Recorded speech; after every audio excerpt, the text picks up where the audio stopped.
आज की सॉलिड बात अकेले मत देखिए। घर में कोई नया फोन आता है तो सब मिलके चेक करते हैं ना, कितना स्टोरेज है, कितने मेगापिक्सल का कैमरा है। ये तो पूरे देश की शॉपिंग है, तो पूरी फैमिली मिलकर चेक करते हैं। और जो बच्चे पबजी खेल रहे हैं उन्हें भी बुला लीजिए, कहिए वो पबजी में क्या है, असली बैटल रॉयल तो यहां है।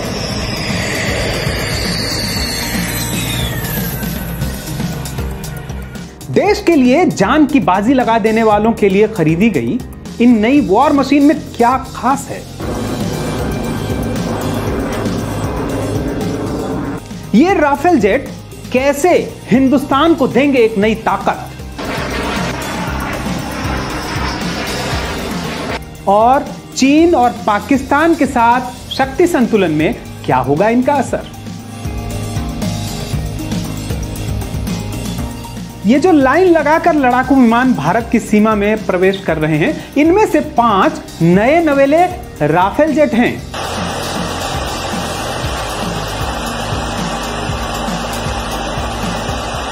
भारत इन विमान की शॉपिंग पर 59,000 करोड़ रुपए का खर्च कर रहा है।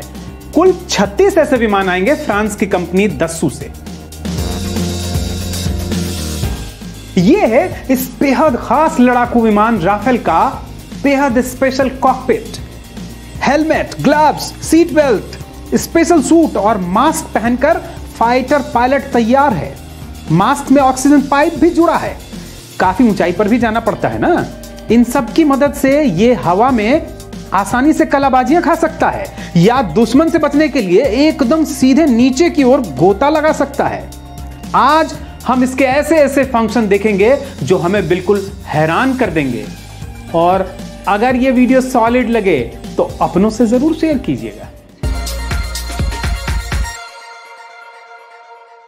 वर्चुअल गेम्स में होता है ना थ्रॉटल एंड स्टिक कंट्रोल, वैसा ही इसमें भी है। फर्क सिर्फ इतना है कि यहां वास्तव में एक जान दांव पर लगी होती है। और ये जो हेलमेट देख रहे हैं आप, ये साधारण हेलमेट नहीं है। इसमें एक स्पेशल स्क्रीन लगी है। इसे helmet mounted site and display कहते हैं। जब युद्ध के दौरान सबसे मुश्किल समय होता है तो इसकी मदद से फाइटर पायलट बिना सामने से नजर हटाए सीधे अपने टारगेट को भेज सकता है। साथ ही कॉकपिट में वाइड एंगल होलोग्राफिक डिस्प्ले भी है। इससे आप उन जगहों को भी देख पाते हैं जहां आप सीधी नजर से नहीं देख सकते। इसी तरह यहां और स्क्रीन्स हैं जिनमें आपको एयरक्राफ्ट का कंट्रोल डेटा, जिससे आप एयरक्राफ्ट को कंट्रोल करते हैं, मिशन का डेटा जिससे अपना मिशन अंजाम देते हैं, और साथ ही फायरिंग के संबंध में मिलने वाले डायरेक्शंस में मिलते हैं। इन्हें उड़ाने वाले पायलट्स के लिए स्पेशल सूट होते हैं। उड़ान के दौरान एक्सट्रीम वेदर्स का सामना करना पड़ता है, तब ये सूट इनकी मदद करते हैं। ये फायर रेजिस्टेंट भी होते हैं। इनमें घुटने के पास स्पेशल पॉकेट होती है जिनमें कागजात इस तरह से रखे होते हैं कि फ्लाइट के दौरान उन्हें आसानी से देखा जा सके। जब कोई सिस्टम खास तौर पे काम नहीं कर रहा हो तब ये कागजात बहुत मददगार होते हैं। इसी तरह सीट के बगल में एक इजेक्ट बटन होता है, और खुदा ना खास्ता कभी ऐसा लगे कि अब विमान बचने वाला नहीं है तो उस बटन को दबाकर ये अपनी सीट को विमान से अलग कर सकते हैं। मारक क्षमता तो इनकी पूछिए ही मत। इनमें बेहद आधुनिक हथियार लगाए गए हैं। दुश्मन के टारगेट को दूर से ही नष्ट कर देने के लिए आधुनिकतम तकनीक है। साथ ही ये एक साथ बड़ी मात्रा में हथियार ले जा सके, इसके लिए इनकी भार उठाने की क्षमता भी बहुत अधिक है। ये 2 इंजन वाला फाइटर जेट है जो कई तरह के मिशन पूरा कर सकता है। ये जमीन से भी अपने मिशन पर जा सकता है और साथ ही समुद्री इलाके में मौजूद किसी वॉरशिप से भी।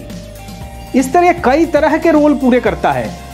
एयर डिफेंस यानी दुश्मन से हमले को बचाने में, या फिर एयर सुपीरियरिटी यानी कि उससे बढ़त हासिल करने के लिए, या फिर रिकॉनिसेंस यानी दुश्मन के किसी इलाके पर उनकी तैयारियों पर नजर रखने के लिए, हवाई अध्ययन करने के लिए।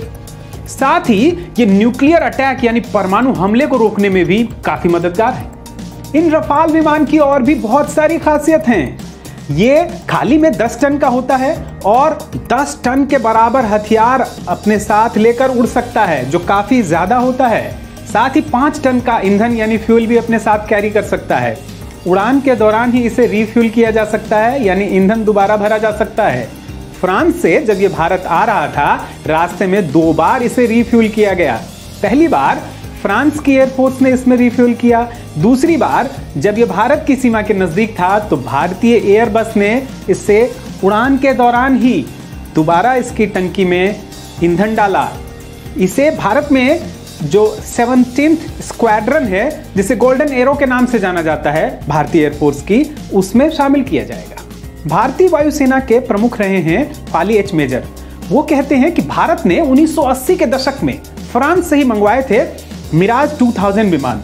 उसके बाद अगर कोई अच्छे लड़ाकू विमान हैं तो वो यही हैं। इनमें मिटियोर मिसाइलें लगी हैं। ये मौजूदा medium range air to air जो मिसाइल हैं उनसे 3 गुना ज्यादा मार कर सकती हैं। इनमें प्रिसीजन गाइडेड बम लगे हैं।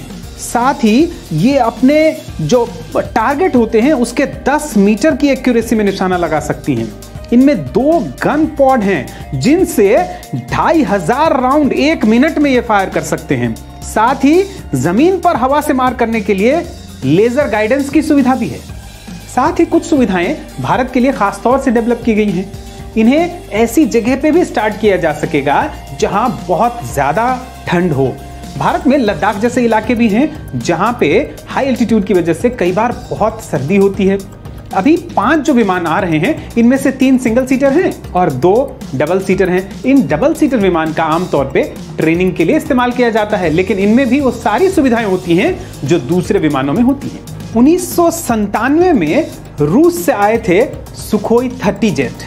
23 साल बाद एयरफोर्स के लिए कोई लड़ाकू विमान आयात किए गए हैं। इससे एयरफोर्स की पावर भी बढ़ेगी और साथ ही उनका मनोबल भी बढ़ेगा। चीन के साथ जो अभी तनातनी चल रही है उसमें खास तौर पे लेह लद्दाख के इलाके में ये काफी कारगर हो सकते हैं। इसी तरह पिछले साल पाकिस्तान के साथ बालाकोट स्ट्राइक के दौरान भी अगर ये विमान होते तो हम और बेहतर स्थिति में होते। हालांकि ऐसे विमानों को अपनी सिचुएशंस में ऑपरेशनलाइज करने में थोड़ा वक्त लगता है। जैसे इन्हें पहले भारत में पर्याप्त तरीके से उड़ाना होगा, फिर अपनी परिस्थितियों के मुताबिक अपनी टेक्टिक्स तैयार करनी होगी, तभी इनका बेहतरीन इस्तेमाल कर सकेंगे। इन लड़ाकू विमानों का भारत में राजनीतिक लड़ाई में भी जमकर इस्तेमाल हुआ है। सबसे पहले मनमोहन सिंह सरकार ने 126 ऐसे फाइटर जेट ऑर्डर किए थे। इनमें से 108 भारत में हिंदुस्तान एरोनॉटिक्स में ही बनने थे, लेकिन बाद में मोदी सरकार ने यह ऑर्डर कैंसिल कर दिए और सिर्फ 36 ऐसे विमानों का ऑर्डर जारी किया। सरकार का दावा है कि इससे बड़ी मात्रा में धन की बचत भी हुई है, लेकिन राहुल गांधी ने पिछले लोकसभा चुनाव में इसी बात को लेकर बीजेपी और मोदी सरकार पर जमकर हमला किया था। हिंदुस्तान युद्ध का हिमायती कभी नहीं रहा है, लेकिन हम युद्ध को तभी रोक सकते हैं जब हमारे पास पर्याप्त शक्ति हो। और जहां तक युद्ध जीतने की बात है, इसमें हथियार या विमान जितने महत्वपूर्ण हैं उतना ही महत्वपूर्ण हमारा युद्ध कौशल और लड़ने वाले का मनोबल भी है। जहां तक बात है विमानों की संख्या की, भारत को चीन और पाकिस्तान के साथ दो तरफा युद्ध के लिए चाहिए कम से कम 42 स्क्वाड्रन। एक स्क्वाड्रन में होते हैं 18 विमान।